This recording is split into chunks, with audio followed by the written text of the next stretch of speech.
మేనిఫెస్టోలో, వాళ్ళ ఎస్సీ డిక్లరేషన్లో, ఎస్టీ డిక్లరేషన్లో, బీసీ డిక్లరేషన్లో, మైనారిటీ డిక్లరేషన్లో, యూత్ డిక్లరేషన్లో, మహిళా డిక్లరేషన్లో, రైతు డిక్లరేషన్లో అన్నీ కలిపితే నేను వెట్టలే తమ్మి నాకేం వాళ్ళను కించపరిచే ఉద్దేశం లేదు. మొత్తం కలిపి కూడితే సరిగ్గా 420 హామీలైన కాంగ్రెస్ పార్టీ సరిగ్గా 420 అది 420 హామీలు కాంగ్రెస్ పార్టీ ఇచ్చిన హామీలు. మనం యాద్ చేసుకోవాల్సింది ఒకటే, ఈ ఏడుచుకుంటా తుడుచుకుంటా గెలిచిన ఎమ్మెల్యేలు మానకొండూరులో, చొప్పదండిలో, ఎమ్లాడలో, హుస్నాబాద్లో గెలిచిన వాళ్ళు ఈ 420 హామీలు నిలబెట్టకపోతే కాంగ్రెస్ పార్టీ బట్టలు విప్పి నగ్నంగా రోడ్డు మీద నిలబెట్టవలసిన బాధ్యత మనదే ఉంటుందని చెప్పి నేను విజ్ఞప్తి చేస్తాను. ఇడిచిపెట్టాం, ఎట్టి పరిస్థితుల్లో ఇడిచిపెట్టాం. తెలంగాణ కోసం ప్రతి ఒక్క బిడ్డ పోరాటం చేసిండు. తల్లి సోనియమ్మ తెలంగాణ ఇచ్చి కాంగ్రెస్ పార్టీ అక్కడ ఇక్కడ లాస్ అయింది 10 ఏళ్ళు, మీకు తెలుసు. అయినా కూడా ప్రజల యొక్క ఆకాంక్ష నెరవేర్చాలని నెరవేర్చింది. 10 ఏళ్ళు అధికారంలో ఉన్నారు. ఎక్కడి నుంచో వేరే వేరే దేశాల్లో బతికి 2 ముచ్చట్లు ఇంగ్లీష్ మాటలు నేర్చుకొని వచ్చి అదే మన లాంగ్వేజ్ లాగా కూడా చెప్పుకొని ఏదో గొప్పగా బతుకుతుంది. మరి అంత గొప్పగా చేస్తే ఈ ఊళ్ళకి ఏమొచ్చింది, రైతులకు ఏం ఒరిగింది, ఇక్కడ దేవుడికి ఏమి ఇచ్చిర్రు, ఏం చేయలే. అదే సోషల్ మీడియాను వాళ్ళు చేయని పనులు చేసినట్టుగా అద్భుతంగా ప్రచారం చేసుకున్నారు. అది ఎవరు నమ్మరు. చేసిన పనినే ప్రజలు నమ్ముతారు. సోషల్ మీడియా వేదికగానే వాడుకోవాలంటే నేను చేసిన పనినే నేను చూపిస్తా, కానీ చేయనట్టుగా వాళ్ళు అభూత కల్పనలు చేశారు కాబట్టి ప్రజలు అర్థం చేసుకున్నారు. 10 ఏళ్లలో పక్కకు పంపించారు. మేము ఖచ్చితంగా అభివృద్ధికి కట్టుబడి ఉన్నాం. దేవాలయాల అభివృద్ధికి, మన ప్రాంత దేవుళ్లను, మన ప్రాంత దేవుళ్ళ యొక్క విశిష్టతను, గొప్పతనాన్ని భవిష్యత్ తరాలకు కూడా అందించాల్సిన బాధ్యత ఉంది. బీజేపీ అంటే హిందుత్వంతో ముందుకెళ్తుంది. తెలంగాణలోని దక్షిణ కాశీ అంటారు, అతిపెద్ద పుణ్యక్షేత్రం. ఇక్కడ భక్తులు ఎక్కువ వస్తారు, ప్లస్ ఆదాయం ఎక్కువ ఉంటుంది. బీజేపీ ప్రభుత్వం కూడా ఇక్కడ ఏం చేయలేదు. దాని మీద ప్రభుత్వానికి ఏం చెప్పారు? ఖచ్చితంగా అదే అంటున్నా. ఒక్కొక్క ప్రాంతంలో ఒక్కొక్క దేవుడు యొక్క గొప్పతనం ఇవన్నీ స్మార్ట్ చేసి ఒక్క దేవుడు కానే, ఒక ప్రాంతం కానే అని వాళ్ళు ఒక దిక్కుపోతున్నారు. మేము ఎక్కడైతే ఆ ప్రాంత ప్రజల యొక్క విశ్వాసం, నమ్మకం ఉంటుందో ఆ యొక్క గొప్పతనాన్ని కాపాడుకుంటూ భవిష్యత్ తరాలకు అందియాలి. ఏ ప్రాంతంలో ఇప్పుడు నాకు ఇష్టదైవం సమ్మక్క సారలమ్మ, తర్వాత మా తల్లిదండ్రులు ఇక్కడికి వచ్చిన తర్వాత అడిగి పోతూ ఉంటాం. అంటే ఈ 2 దేవుళ్ళతో ఉంటుంది. ఇక మరి ఇంకొక అడిగి పోయి ఇప్పుడు మనకు కూడా మొదటి నుంచి కూడా రాముడు, సీత, లక్ష్మణుడు మనము భద్రాచలంలో కొలుదీరు. అసలు తలంబ్రాలు అనేది వాళ్ళ కళ్యాణం రోజు మనం చేస్తాం. ఎటు పోతున్నారు అనేది మీరు అర్థం చేసుకోండి. నేను ఇక దాని గురించి మాట్లాడలేను. పెద్ద పెద్ద మాటలు చెప్పారు కదా. 2 లక్షల రుణమాఫీ డిసెంబర్ 9 చేస్తా.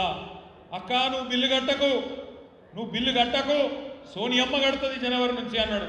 మరి కట్టకుండా ఊకుందామా? ఏం చెప్పిండు రేవంత్ రెడ్డి, వెంకటరెడ్డి ఒకసారి పెట్టావా? రేవంత్ రెడ్డి ఏం చెప్పిండు, వెంకటరెడ్డి గారు ఏం చెప్పిండ్రు ఒకసారి మీ చెవులతో మీరే చూడు. ఎంత బాగా చెప్పిండ్రు బిల్లు కట్టద్దని. అది పెడతావు తమ్మి.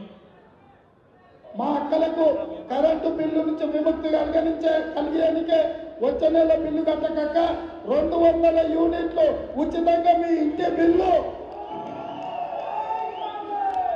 ఇంటి కరెంటు బిల్లు సోనియమ్మ కట్టదు. 200 యూనిట్ల వరకు వచ్చే నెల ఎవరు పేదోళ్ళు మీ బస్తీలలో కరెంటు బిల్లు కట్టాల్సిన పని లేదు. ప్రతి పేదవాడి ఇంటికి ప్రతి నెల 200 యూనిట్లు ఉచితంగా కరెంటు మీకు ఇచ్చినట్టు వచ్చే నెల మా అక్కలకు, మా పెద్దమ్మలు అందరికీ నేను చెప్తున్నా, వచ్చే నెల నుంచి ఇంటి కరెంటు బిల్లు కట్టాల్సిన పని లేదు. మీ కరెంటు బిల్లు కాంగ్రెస్ పార్టీ కట్టాలి. 100 రూపాయలు కూడా కరెంటు మీకు కట్టాల్సిన పనే లేదు. టీవీ పెట్టుకోవచ్చు, ఫ్యాన్ వేసుకోవచ్చు, మంచిగా బాగా కరెంటు బిల్లు లేకుండా మీరు గృహలక్ష్మి పథకం కింద మీకు కరెంటు బిల్లు వస్తుంది. పేదవాడి నెలకు 200 యూనిట్ల వరకు ఈ నెల కూడా బిల్లు కట్టలేదు. వచ్చే నెల ఫస్ట్ బిల్లు వస్తుంది. 3వ తారీఖు రిజల్ట్ వస్తారు. 9,000 కోట్లు అయినా కానీ 400 బిల్లు నవంబర్ బిల్లు ఎవరు కట్టద్దు. ఎవరు వస్తే వెంకటరెడ్డి గారు చెప్పిందో కట్టొద్దని చెప్పి మీరు బాగా అర్థం చెప్పండి. ఈ వేళ బిల్లు కూడా రద్దు చేస్తున్నాం. ఎవరన్నా వచ్చి బిల్లు అడిగితే వెంకటరెడ్డి చెప్పిండు కట్టద్దని చెప్పుర్రి అని మంత్రి గారు చెప్పిండు. ఇంకొక ఆయననేమో రేవంత్ రెడ్డి గారేమో సోనియమ్మ కడుతుందని చెప్పిండు. అందుకే నేను నా సొంత కవిత్వం కాదు, నాకేం అక్కసు లేదు. మీరే చెప్తారు కదా నవంబర్ బిల్లు, డిసెంబర్ బిల్లు కట్టకండి, మేమే కడతామని సోనియా గాంధీ కడుతుందని ఒక ఆయన అన్నాడు. వెంకటరెడ్డి వద్దన్నాడు అని చెప్పమని ఇంకొక ఆయన చెప్పిండు. అందుకే నేను మీకు అందరికి విజ్ఞప్తి చేసేది, సోషల్ మీడియాతో పవర్ ఏంటంటే ఇవాళ ఈ మాధ్యమాలు వచ్చినాక మీ పవర్ ఏంది అంటే ఇక్కడ కూర్చున్నది 1750 మంది, కానీ మీ పవర్ ఏంది అంటే ఒక్కొక్కరు 1000-2000 ఓట్లు ఇన్ఫ్లుయెన్స్ చేసే శక్తి ఉన్న వాళ్ళు ఈ రూమ్లో ఉన్నారు మీరు.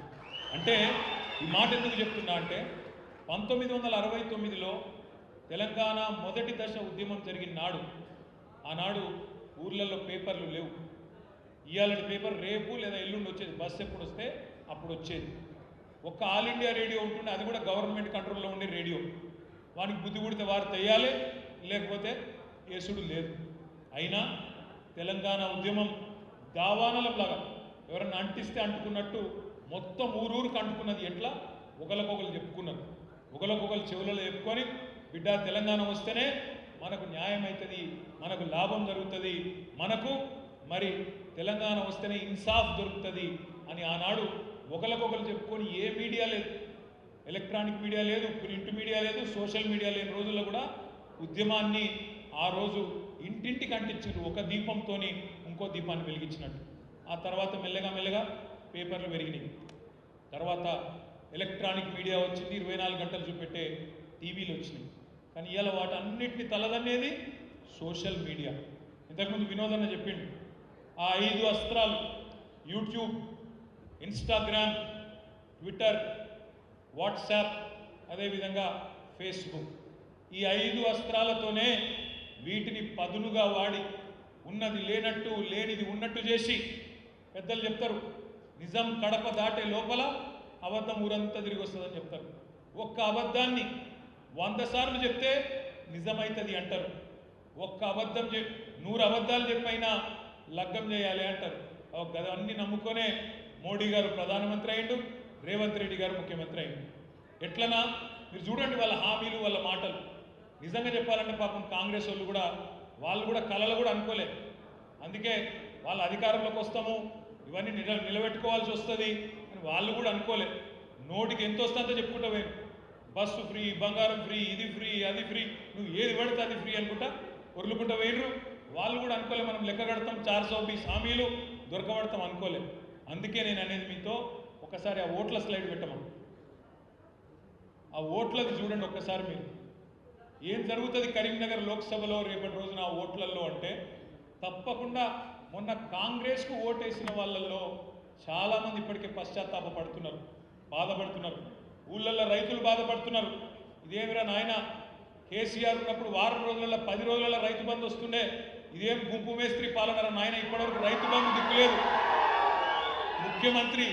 ముఖ్యమంత్రి పదవి చేయడానికి అనుభవం ఉందా అంటే ఏమన్నాడు రేవంత్ రెడ్డి గారు, ఏ గదేం పదవి, గుంపు మేస్త్రి లెక్క, ఒకడు సున్నం కొడతాడు, ఒకడు సిమెంట్ వేస్తాడు, నేను గిట్ల అంటే అయిపోతుంది అన్నాడు.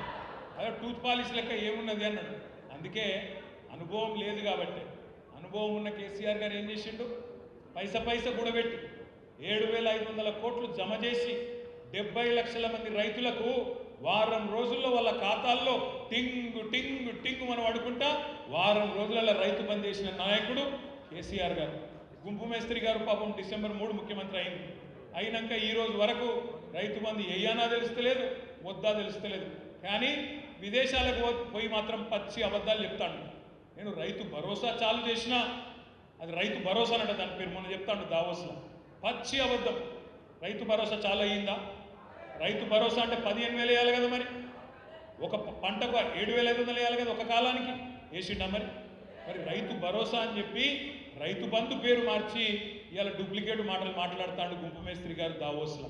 నేను ఒకటే మాట మీ అందరికీ విజ్ఞప్తి చేసేది, ఇట్లా ఒకసారి కాదు, మీరు సోషల్ మీడియాలో మీరు గట్టిగుంటే రోజుకు 10 సార్లు దొరుకుతారు, వాళ్ళు రోజుకు 10 సార్లు దొరుకుతారు. నిన్న కోమటిరెడ్డి వెంకటరెడ్డి గారు మాట్లాడారు, మీరు చూసే ఉంటారు. రైతు బంధు పడలేదు అని ఎవడన్నంటే చెప్పు తీసి కొడతా అంటుండు. రైతు బంధు పడలేదు అని ఎవరన్నంటే చెప్పు తీసి కొడతా.